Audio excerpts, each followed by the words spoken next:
Ndugu zangu, kwa hakika ninyi ni kundi muhimu katika jamii.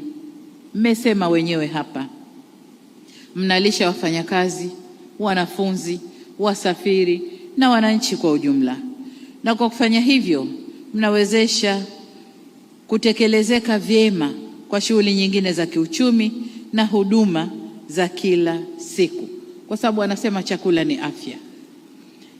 Na ukweli kwamba mnaitwa mamalishe, ina maana chakula chenu kinazingatia kanuni zote za lishe, na wanaokula kwenu mnawapa nguvu ya kuweza kufanya kazi za ujenzi wa taifa. Hongereni na tunawashukuru sana. Ndugu viongozi na Watanzania wenzangu, mtakubaliana nami kwamba shughuli za mamalishe na babalishe zinastahili kutambuliwa na kuheshimiwa kwa hadhi inayolingana na mchango wao katika maisha yetu ya kila siku. Yale yaliyosemwa hapa ya kunyanyaswa, ya kusumbuliwa, na hayapaswi kufanywa kwa kundi hili.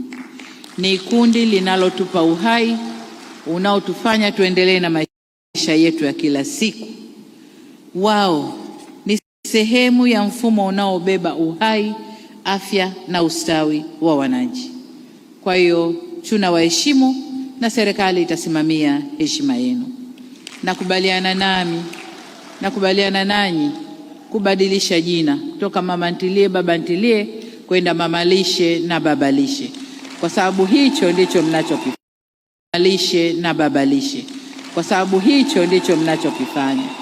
Nakubaliana nami, na hilo sasa ndio jina rasmi la sekta hii ya kazi za kiuchumi ndani ya nchi yetu.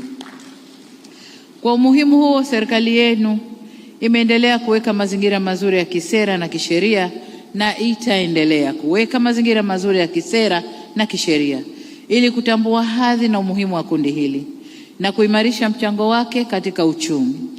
Katika hatua hiyo, tuliunda wizara mahsusi hii ambayo inawahudumia chini ya waziri wenu, na najua mna mashirikiano mazuri na wizara yenu na waziri wenu katika kuendeleza jitihada hizi na kuhakikisha makundi haya au kundi lenu linapewa kipaumbele stahiki.